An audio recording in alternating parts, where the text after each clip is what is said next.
Gente, boa noite. Que Jesus nos abençoe. Muita paz para nós. Eu vou ler a página inicial para a gente fazer a prece. É do livro Fonte Viva, a lição 108, Um pouco de fermento. Não sabeis que um pouco de fermento leveda a massa toda? Está registrado em Paulo, 1ª Epístola aos Coríntios, capítulo 6, 5, versículo 6. Ninguém vive só. Nossa alma é sempre núcleo de influência para os demais. Nossos atos possuem linguagem positiva. Nossas palavras atuam à distância. Achamo-nos magneticamente associados uns aos outros. Ações e reações caracterizam-nos a marcha. É preciso saber, portanto, que espécie de forças projetamos naqueles que nos cercam. Nossa conduta é um livro aberto. Quantos de nossos gestos insignificantes alcançam o próximo, gerando inesperadas resoluções? Quantas frases aparentemente inexpressivas arrojadas de nossa boca estabelecem acontecimentos? Cada dia emitimos sugestões para o bem e para o mal. Dirigentes arrastam dirigidos, servos inspiram administradores.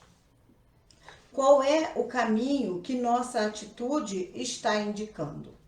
Um pouco de fermento leveda a massa toda. Não dispomos de recursos para analisar a extensão de nossa influência, mas podemos examinar-lhe a qualidade essencial. Acautela-te, pois, com o alimento invisível que forneces à vida que te rodeia. Desdobra-se-nos o destino em correntes de fluxo e refluxo. As forças que hoje se exteriorizam de nossa atividade voltarão ao centro de nossa atividade amanhã. Que a gente possa, então, unir os nossos pensamentos, mesmo à distância, estar com os nossos corações bem juntinhos, depositando aos seus pés, Jesus, a nossa prece, agradecendo por tudo que nos oferece a cada dia da caminhada, agradecendo por esta oportunidade bendita de mais uma vez estarmos estudando o Teu Evangelho, agradecendo por conhecer esta doutrina que tanto nos esclarece, nos fortalece, nos ilumina a caminhada. Pedimos a Ti, Mestre querido, que o Teu amor, que a Tua paz, que os Teus mensageiros de luz e de amor possam neste momento estar, Senhor, nos hospitais, auxiliando, levando o remedinho bendito aos nossos irmãos que lá estão, na luta com as suas enfermidades, sejam pelo Covid ou qualquer outra enfermidade, Senhor. Que os seus mensageiros, que a falange bendita de Dr. Bezerra de Menezes possa lá estar, socorrer, amparar cada criatura, fortalecendo também os nossos irmãos que trabalham nos hospitais, envolvendo também, Senhor, aqueles que se encontram nos laboratórios em busca de um remédio, de um medicamento, amparando os nossos irmãos que caminham pelas ruas sem ter um lar, sem ter o alimento, envolvendo, Senhor de paz, os lares que se encontram desesperançados, com violência, enfim, Senhor, que a sua paz se faça sobre o nosso planeta, abraçando cada um, Senhor, de acordo com as suas necessidades. Que nós possamos, Mestre querido, em seu nome, em nome dos espíritos amigos, mas sobretudo em nome de Deus, iniciar esse nosso breve encontro, Senhor, com o nosso muito obrigada, Senhor. Graças a Deus. Bom, gente, eu não vou comentar a página agora, porque eu quero falar dela no finalzinho da nossa conversa, né? Então, eu já vou começar falando do assunto que foi escolhido para a gente conversar hoje, né? Eu não falei, né? Pode ter alguém que não me conhece. Meu nome é Cristina, sou trabalhadora do Centro Espírita Alvorecer. E eu queria começar falando sobre o significado da palavra missão, né? Porque a gente às vezes pensa que missão é uma coisa muito maior do que a gente possa cumprir, né?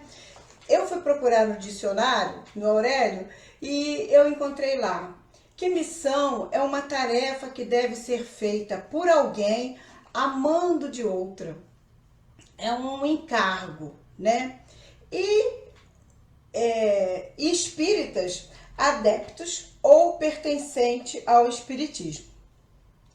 Nós vamos falar a missão dos espíritas, que está no capítulo 20, no item 4. E eu fiquei analisando, né? Será que o que cada um de nós entende realmente por missão, né? Será que a gente fica analisando que missão pode ser uma coisa assim muito grandiosa? Quando a gente fala missão, dá a impressão que é uma coisa muito grandiosa, que a gente no momento não está apto a fazer. Mas essa missão que está falando aqui na missão dos espíritas é algo grande sim, que a gente vai ajudar na nossa melhoria e na melhoria daqueles que estão ao nosso redor. Mas não é assim, tipo a Madre Teresa, o Divaldo, que está lá naquele trabalho com aquele monte de criança que ele registra como filho dele, é uma missão grandiosa, bonita, mas nem todo mundo, quando se fala de missão, é uma missão assim, né? Então a gente já entende que missão é uma tarefa que a gente tem que ser feita a mando de outra pessoa, né? Designado por outra pessoa. E a gente, no nosso caso, está sendo direcionado por Jesus. É uma missão que Jesus espera que a gente faça, que a gente cumpra, né? E aí a gente vai analisando depois disso. Qual seria a nossa missão como espíritas, né? Qual seria a missão dos espíritas? E a missão dos espíritas, a gente chega à conclusão, estudando, lendo, é que é ser cristão. Só que agora, nesse momento, que a gente já conhece a doutrina espírita, a nossa missão de ser cristão é com mais responsabilidade. Porque eu não tenho como falar desse item 4 sem eu dar uma viajadinha lá no item 3. Porque o que acontece? Lá atrás era Moisés, depois veio Jesus, que nos prometeu o Consolador, que é a doutrina espírita, que está aí. Então, a gente acreditando na reencarnação, o que a gente pensa? Eu estava lá atrás, eu fui reencarnando e hoje eu estou aqui de novo como espírita. Então, nós já trazemos uma bagagem. E a clareza da doutrina nos faz com que a gente tenha mais responsabilidade, né? Então, eu vou ler um pedacinho aqui do item 3, o finalzinho, que ele fala. Deus abençoe a solidariedade. Aliás, muito dentre daqueles que revive hoje, reviverão amanhã, para terminarem a obra que começaram outrora. Então, quando que a gente começou isso tudo que a gente tem que concluir agora? Foi lá atrás, né? Foi lá atrás. E ele fala, mais de um patriarca, mais de um profeta, mais de um discípulo do Cristo, mais de um propagador da fé cristã se encontram no meio deles, porém mais esclarecidos, mais adiantados, trabalhando não já na base, e sim na cumieira do edifício. Quer dizer, a gente começou lá atrás, cá embaixo, e hoje a gente já está mais lá em cima. E ele fala, o belo dogma da reencarnação eterniza e precisa filiação espiritual. Quer dizer, a gente vem caminhando através da reencarnação. Chamado a prestar contas de seu mandato terreno, o espírito se apercebe da continuidade da tarefa interrompida, mas sempre retomada. Ele vê, sente que apanhou de passagem o pensamento dos que precederam, que fomos nós mesmos. Nós viemos reencarnando. Entra de novo na liça, quer dizer, no trabalho, amadurecido pela experiência para avançar mais. E todos os trabalhadores da primeira e da última hora, com os olhos bem abertos sobre a profunda justiça de Deus, não mais murmuram. Quer dizer, a gente veio caminhando para a gente chegar agora nessa tarefa com a doutrina espírita, que não é uma coisa pequena, mas que todos nós podemos fazer. Vai do nosso esforço, da nossa luta diária, da nossa boa vontade, da fé, da esperança e da certeza de que não estamos sós em nenhum momento dessa caminhada. A gente começa dando uma olhadinha no item 4, quando ele já começa falando da missão dos espíritas. E ele fala: não escutais já o ruído da tempestade que há de arrebatar o velho mundo e abismar no nada o conjunto das iniquidades terrenas. Quer dizer, ele vem mostrando que desde lá de 1864, quando foi escrito aqui o Evangelho, né, que já estava mostrando para a gente que já estava acontecendo uma mudança. Hoje a gente fala da regeneração, da transformação, mas isso vem caminhando muito lentamente de lá de trás, que desde aquela época tem 156 anos, mas a gente já estava alertado disso. É como se ele perguntasse para nós: ainda não percebeu que a transformação está batendo na porta? É como se tivesse acontecendo isso. E daí ele passa a nos fazer um convite. Ele diz logo no próximo pedacinho, né? Pra gente...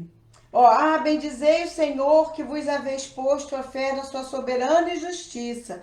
Novos os apóstolos da crença revelada nas profecias, vozes superiores, e de pregar o nosso dogma da reencarnação, da elevação dos espíritos. Então, logo no começo, ele já vai convidando a gente para um trabalho, para a gente divulgar, para a gente ensinar, para a gente mostrar a importância da reencarnação, da elevação, de tudo que a gente faz de bem ou de mal, de como a gente passa pelas nossas dificuldades aqui na Terra. E a gente conseguiu entender nisso daí que não é só falando, porque a gente falar é muito fácil. A gente lê, entende e explica, né? Mas ele vem falando para a gente usar as nossas ações, a nossa conduta, o nosso modo de agir. E a gente fica pensando num monte de coisas que a gente deixa de fazer, deixando para trás esse trabalho que é uma missão nossa, que Jesus nos escolheu, não nos escolheu com sentido de orgulho, eu fui escolhido, não, mas porque ele acha que a gente tem condição de fazer o trabalho sim, que a gente tem conhecimento, que a gente compreende como agir numa porção de situação. E eu fiquei pensando, lendo, analisando o que a gente, muitas vezes, a gente faz com tudo isso e com essa responsabilidade. Vamos supor, se é para a gente ensinar, se é para a gente mostrar através das nossas atitudes, não mostrar com orgulho, não é isso que eu estou falando, mostrar, porque a gente vai alicerçando no nosso coração e vai fazendo diferente com as pessoas do nosso convívio. Um dia, assistindo uma palestra, eu ouvi, né, o orador falar: a gente tem responsabilidade de tudo que acontece ao nosso redor. Eu vou dar um exemplo bem gritante, que é para chamar mesmo a nossa atenção e a gente pensar, raciocinar no quanto que a gente precisa mudar. Por exemplo, eu tenho um amigo, ou uma amiga, vira para mim e fala assim: eu estou pensando em amanhã eu vou me suicidar. Aí ela não é espírita, ela não frequenta a minha casa espírita, porque aqui no Evangelho não está falando para a gente fazer nada para o espírita, porque o espírita já conhece, né? A gente tem que ser amigo, conversar quando a gente tem as nossas dificuldades, às vezes relembrar alguém pra gente ou a gente para alguém, mas ele já tem conhecimento. Aí eu fico quieta. Quando chega amanhã, acontece aquilo. Não é que se eu falar, não vai acontecer. Mas eu posso virar para a pessoa e falar: olha, fulano, você está pensando em fazer isso? Olha as suas responsabilidades. Você não conhece a doutrina, mas você não vai ficar bem. A gente não pode fazer isso. Explicar todo um contexto para a pessoa. Se a pessoa vai entender, não vai fazer ou vai fazer, aí já é uma coisa que entristece muito a gente, mas é uma responsabilidade da pessoa. Então a gente tem uma responsabilidade em fazer isso. Quando ele fala do dogma da reencarnação, eu até anotei aqui que eu fui pesquisar, porque a gente fica ouvindo muito que a doutrina não tem dogma. Ela não tem mesmo dogma teológico, que é o que não permite discussões. Falou que aquilo é aquilo, mas a doutrina tem o dogma, que são os pontos fundamentais da doutrina espírita. Eu pesquisei no dicionário que fala ponto fundamental, que dogma é um ponto fundamental de qualquer sistema e doutrina. Então, os pontos fundamentais da doutrina é a existência de Deus, imortalidade da alma, pluralidade dos mundos habitados, pluralidade das existências, comunicabilidade com os espíritos. A gente pode discutir isso daqui em qualquer tempo, só que a gente vai constatar que isso daqui é uma verdade. Então, é um dogma que é conhecido como ponto fundamental de qualquer sistema da doutrina. É por isso que ele fala aqui do dogma da reencarnação. E já o dogma teológico, assim, um exemplo que eu fiquei pensando que eu podia dar, por exemplo, a Santíssima Trindade. Se a gente for estudar, se aprofundar, a gente vai chegar numa conclusão que Deus é um e Jesus é filho dele, irmão de todos nós, assim como todos nós. Então, é um dogma teológico que não se pode discutir, mas que se a gente se aprofundar, a gente vai entender que não é desse jeito, né? Não é o nosso assunto de hoje, mas como eu li isso aqui, eu me achei na obrigação de olhar e de explicar.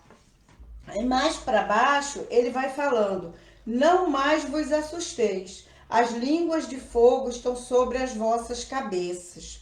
Aqui ele fala do Pentecoste, quando houve aquelas manifestações em várias línguas, cada um ouviu a orientação na sua língua. Então é disso que ele está falando, da mediunidade. Ele fala: ó verdadeiros adeptos do Espiritismo, sois escolhidos de Deus, ide e pregai a palavra divina. Bom, quando ele está falando dos adeptos do Espiritismo, está falando para nós espíritas, né? E ele fala novamente o que eu já falei lá em cima, que nós somos escolhidos, mas não é como lá na época do judeu, que achava que era o povo escolhido de Deus, né? Nós somos escolhidos porque nós podemos cumprir, por misericórdia de Deus, que nós fomos escolhidos para essa tarefa e nós temos que cumpri-la, né? E quando ele fala, ide e pregai a palavra divina, aí eu lembrei de Francisco de Assis, que ele fala que é para pregar sempre o evangelho e faz uma ressalva, usando palavras se for necessário.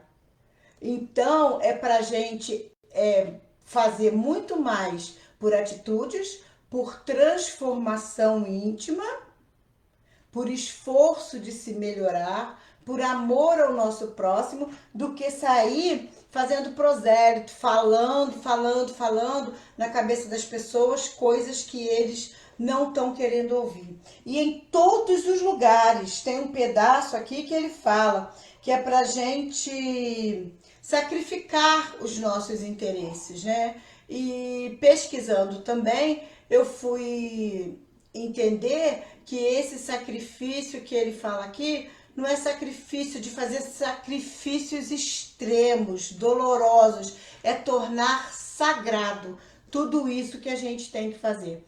Porque o que acontece? Onde nós estivermos, a gente pode pregar o evangelho através das nossas atitudes.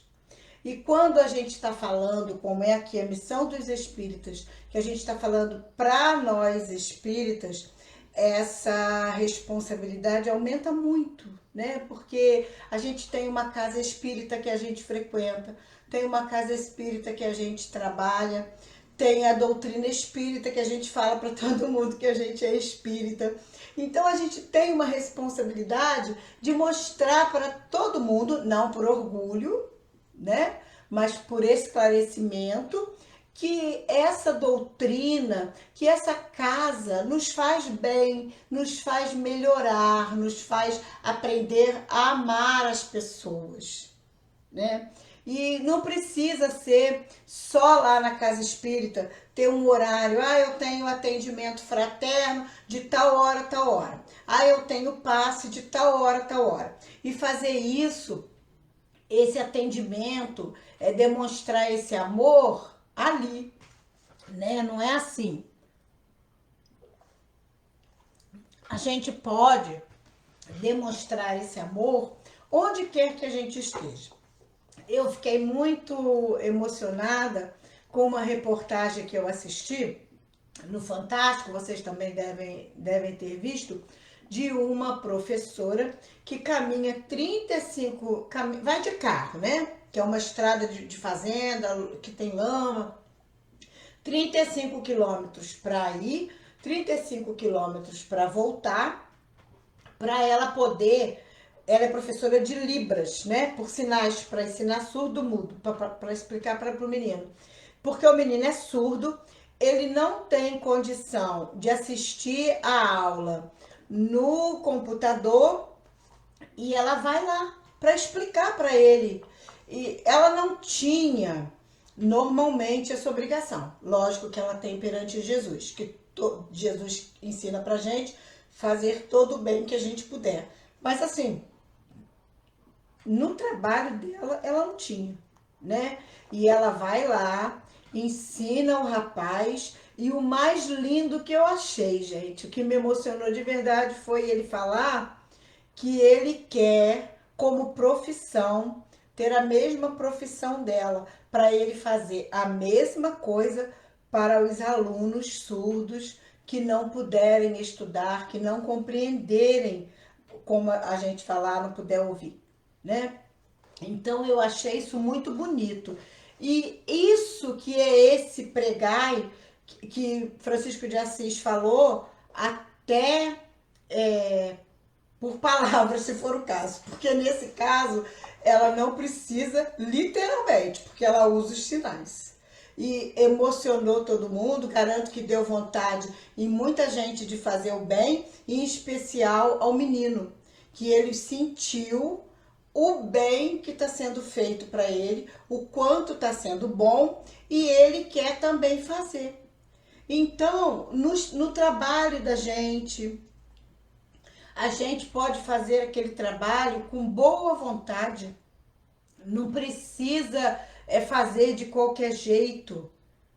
Onde quer que a gente esteja, a gente pode levar o bem, pode levar o amor. Não é necessário. Isso traz evolução, isso traz companheirismo. E é isso que vai fazer do nosso planeta um planeta melhor. E nós somos espíritas e essa missão é nossa, não é? Vamos lá. E ele fala também que a gente pode fazer isso para qualquer pessoa, com desinteresse, né? Pode ser para os ávaros, para os dissolutos, para os tiranos domésticos, para os déspotas, que as palavras parece que são perdidas, mas que não importa, que se faz necessário regueis com os vossos suores o terreno onde tendes a semear, porquanto ele não frutificará e não produzirá senão sobre os reiterados golpes da enxada e da charrua evangélica. Ide e pregai. O outro é problema do outro. Se a gente vai lá e faz algo de bom para o outro e ele não quiser seguir, não quiser valorizar, é problema já dele. É como se fosse uma plantinha. A gente pega a sementinha, a gente planta numa terra adubada, a gente rega. Se ela gostar de sol, a gente põe no sol. Se ela gostar de água, a gente faz tudo por ela, mas ela não cresceu, ela não frutificou. Aí já não é um problema nosso. A gente tratou do jeito que deveria. E essa sementinha do evangelho, essa sementinha do bem, ela é a mesma coisa. A gente vai semeando, vai semeando. Ela vai brotar em uns, ela não vai brotar em outros. Mas em nós ela vai estar crescendo, cada vez que a gente fizer o bem. E na realidade é isso que Jesus está esperando de cada um de nós. Ele fala também que todos nós, homens de boa fé, conscientes da vossa inferioridade, em face dos mundos disseminados pelo infinito, lançai-vos em vossa cruzada contra a injustiça e a iniquidade. Ide e proscrevei esse culto do bezerro de ouro que cada dia mais alastra. Então, primeiro aqui ele fala que a gente é consciente da nossa inferioridade. Inferioridade essa relativa, porque nós estamos aqui num grau, tem mais inferiores que nós e tem mais superiores. Então, a gente tem que reconhecer a nossa inferioridade por humildade, né? Mas a gente não tá também num ponto que a inferioridade nos atrapalhe de trabalhar e de fazer o bem, de divulgar todo esse bem, né? Ele fala para a gente lançar-vos em cruzada contra a injustiça e iniquidade. Que a gente tenha coragem de fazer o que se faz necessário, né?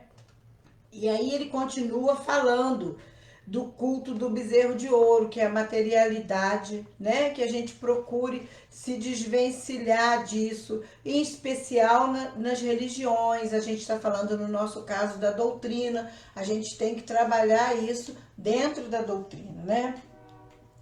Ele fala, homens simples e ignorantes, vossas línguas se soltarão e falareis, como nenhum orador fala.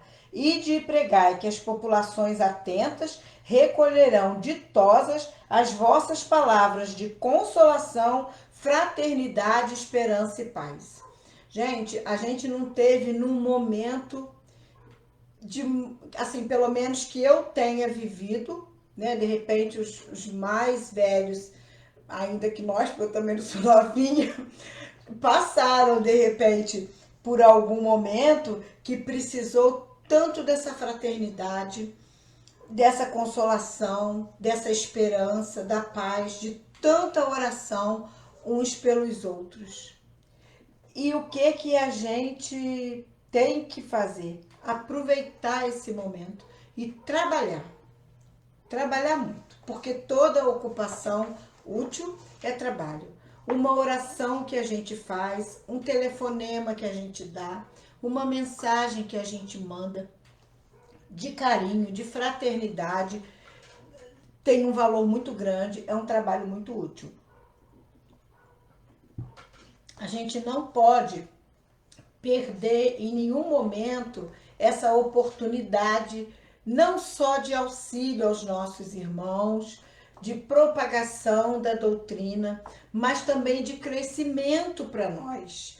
Ele vem nessa mensagem do item 4, mostrando o que a gente precisa fazer, mas vem também nos dando força, nos encorajando. Ele fala que importam as emboscadas que vos armem pelo caminho. Somente lobos caem em armadilhas de lobos. Porquanto o pastor saberá defender suas ovelhas das fogueiras imoladoras.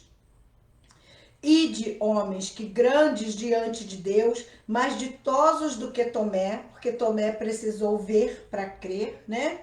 Credes sem fazerdes questão de ver e aceitais os fatos da mediunidade, mesmo quando não tenhais conseguidos obtê-los por vós mesmo. Ide, o Espírito de Deus vos conduz. Quer dizer, a gente tem que ter confiança, acreditar nas orientações dos espíritos superiores, como que a gente tem direcionamento, né? E saber que Deus está conosco, que nós não estamos sozinhos, que os amigos espirituais estão nos fortalecendo a cada dia no trabalho no bem, na nossa transformação, na divulgação do Evangelho, para que nós sejamos melhores, para que mais pessoas conheçam e também queiram ser melhores, para que a gente possa servir de inspiração para aqueles que nos rodeiam. Não que a gente é tão melhor assim, mas a gente pode fazer coisas boas, pequenininhas, que faz o outro ter vontade de fazer também, né? Ele fala que a fé é a virtude que desloca montanhas, disse Jesus. Todavia, mais pesado do que as maiores montanhas, jazem depositados nos corações dos homens a impureza e todos os vícios que derivam da impureza. Parti então, cheio de coragens, para removerdes essa montanha de iniquidade que as futuras gerações só deverão conhecer como lenda, do mesmo modo que vós, que só muito imperfeitamente conheceis os tempos que antecederam a civilização pagã. Quer dizer, quanto mais a gente fizer e seguir os ensinamentos de Jesus, sem deixar as dificuldades nos envolver, porque ele fala aqui que as maiores montanhas estão depositadas no nosso coração, que é a impureza, os vícios, né? Para a gente deixar isso de lado, vencer esse vício, com a fé afastar essa montanha, usando a virtude, e partir cheio de coragem para remover essa montanha de iniquidade, para que as futuras gerações só deverão conhecer como lenda. Agora, essas futuras gerações, isso também serve para a gente ter coragem de se melhorar e de fazer o bem. Essa futura geração pode ser a gente mesmo.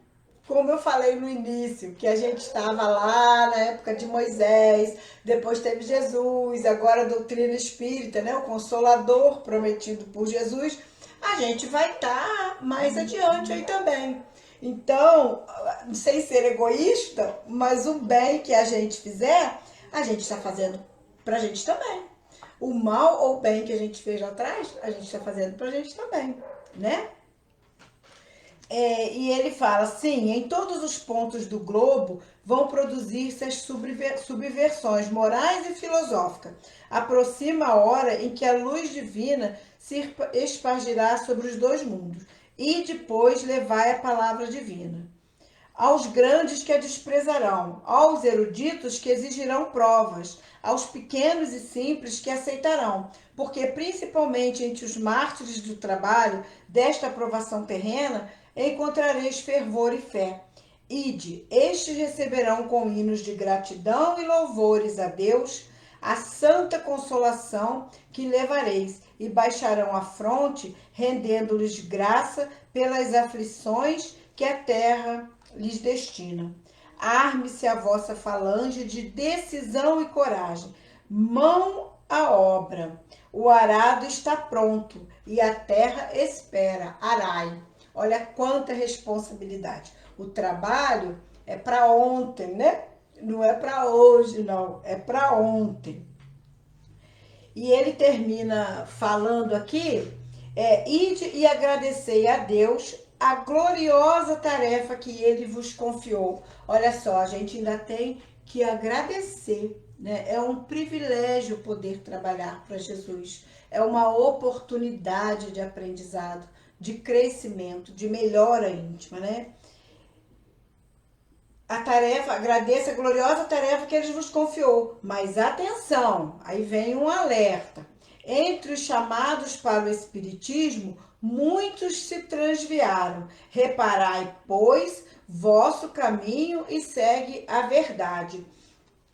Quer dizer, a gente tem que ter muito cuidado, muita vigilância, estudar muito, né? E tirando as nossas dúvidas, porque por mais tempo que a gente leia o Evangelho, que a gente estuda a doutrina, a gente ainda sabe muito pouco.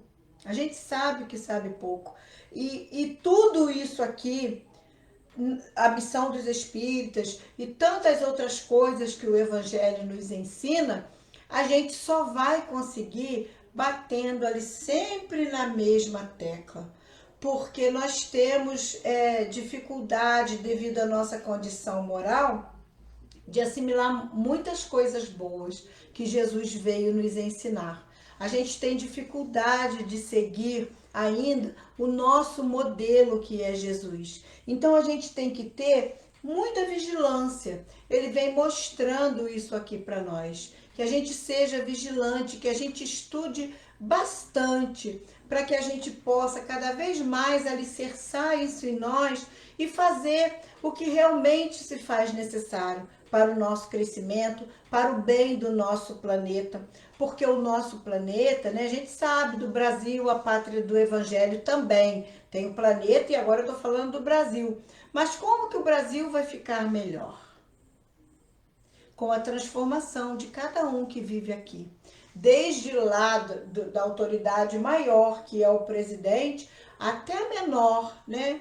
Que são os que fazem os serviços que aparentam não ter importância, mas que são de muita importância também, mas que tem uma separação, infelizmente, né? Então vai ter que melhorar de cima até embaixo. E como que isso vai acontecer? Com a transformação de cada um de nós. É pouquinho o que cada um de nós vai fazer? Sim, é pouquinho. Mas se a gente não se transviar, se a gente pegar firme ali, vai melhorando. Eu lembro muito da historinha, né? Uns falam que é o Chico, outros falam que é o Divaldo, eu não sei bem quem é, do senhor que passava indo, acho que era o Chico, para casa espírita, e o moço debochava dele. Já vai para sua macumba? Vai, macumbeiro, ele falava. E ele não falava nada, cumprimentava o moço, passava quietinho. E aquilo foi, muito tempo. Teve um certo dia que o moço que debochava falou para ele: aqui, que hora mesmo que começa lá a sua macumba? Porque esse lugar deve ser muito bom para você, porque eu tô te debochando esse tempo todo e você nunca me deu uma resposta. Quer dizer, ele carregou naquele momento, literalmente, o nome da doutrina espírita. O moço, através disso, viu que ele era uma pessoa boa. E quando a gente vai num lugar bom, que aprende boas coisas, a tendência é a gente ficar bom também, né? E ele passou aí, porque a gente não tem que fazer prosélito, achar que todo mundo tem que ir no centro espírita, porque a salvação não está só na doutrina espírita. A salvação está no amor, em seguir Jesus, fazer o que Jesus nos ensinou.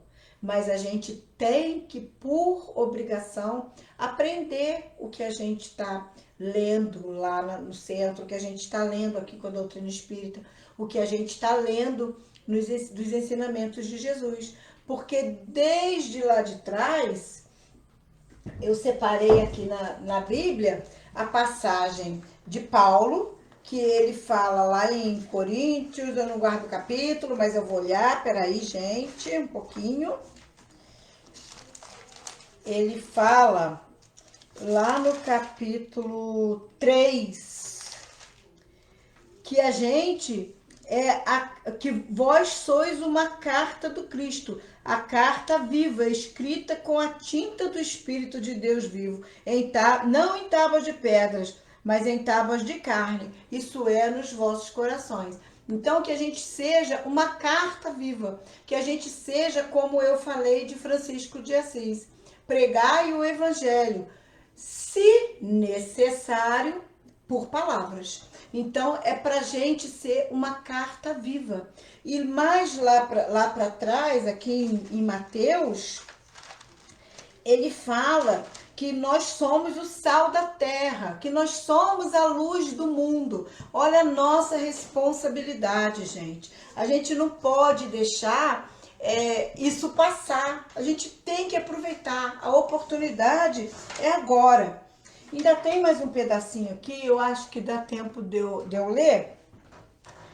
Quando ele pergunta se entre os chamados para o espiritismo muitos se transviaram, quais os sinais pelos quais reconheceremos os que se acham no bom caminho? Resposta: conhecê-los-eis pelos princípios da verdadeira caridade, de que eles ensinarão e praticarão. Reconhecê-los-eis pelo número de aflitos a que levem o consolo. Reconhecê-los-eis pelo amor ao próximo, pela abnegação, pelo seu interesse pessoal. Reconhecê-los-eis, finalmente, pelo triunfo de seus princípios, porque Deus quer que o triunfo da sua lei. E os que seguem sua lei, esses são os escolhidos. Ele lhes dará a vitória, e ele destruirá aqueles que falseiam o espírito dessa lei, e fazem dela degrau para contentar sua vaidade e sua ambição. Isso é uma mensagem de Erasto, que foi escrita em 1863, em Paris. Eu ainda quero rapidinho ler uma perguntinha aqui do Livro dos Espíritos, que não fala direcionado à missão dos espíritas, mas fala na missão dos espíritos encarnados. Como nós somos encarnados, ainda eu resolvi ler, né? Aí é a pergunta 573, que fala assim: em que consiste a missão dos espíritos encarnados? Em instruir os homens, em lhe auxiliar o progresso, em lhes melhorar as instituições por meios de direitos materiais. As missões, porém, são mais ou menos gerais e importantes. O que cultiva a terra desempenha tão nobre missão como o que governa ou o que instrui. Tudo na natureza se encadeia. Ao mesmo tempo que o espírito se depura pela encarnação, concorre dessa forma para a execução dos desígnios da providência. Cada um neste mundo a sua missão, porque todos podem ter alguma utilidade. Então, eu ainda brinquei com o Inácio aqui quando eu li essa pergunta, que se eu conseguir fazer só essa aqui, que é a missão do espírito encarnado, eu já me sinto muito feliz. Mas eu vou me esforçar para tentar fazer a missão dos espíritas. Vou fazer um desafio, todo mundo tenta aí, tá bom? Eu queria falar agora no último minutinho, que eu não comentei, a missão, a página que eu li no início, que é Um Pouco de Fermento, que é do Fonte Viva, a página 108, e eu deixei para falar dela no finalzinho, porque ele fala aqui que um pouco de fermento leveda a massa toda. E a gente vê, né, quando vai fazer um pãozinho, quando vai fazer um bolo, que um pouquinho de fermento, como é que a massa cresce, né? Fica bonita. Então, o que ele fala aqui é disso, das poucas coisas boas que a gente faz, o quanto que isso pode crescer. Então, ele fala que ninguém vive só, que a nossa alma é sempre um núcleo de influência para os demais. Nossos atos possuem linguagem positiva. Nossas palavras atuam à distância. Achamos-nos magneticamente associados uns aos outros. Ações e reações caracterizam-nos a marcha. É preciso saber, portanto, que espécie de força projetamos naqueles que nos cercam. E mais para baixo, bem no finalzinho, ele fala, né? Que os dirigentes arrastam dirigidos, que quem administra arrasta administrador. E qual é o caminho que a nossa atitude está indicando? Um pouco de fermento leveda a massa toda. Eu não vou ler toda, que o nosso tempinho está curto, mas que a gente olhe bem as nossas atitudes, que a gente depois com calma busque lá para reler esse capítulo, que é o capítulo 20, né? A gente falou do item 4, busca lá, lê, dá uma estudada, serve para nos fortalecer, para a gente ser esse fermentinho do bem na nossa vida e na vida daqueles que nos cercam, né? Vamos unir os nossos pensamentos para a gente fazer a prece, para encerrar o nosso estudo dessa noite. Muito obrigada, Jesus, por esses momentos que passamos aqui, falando de Ti, Senhor, falando dos Teus ensinamentos.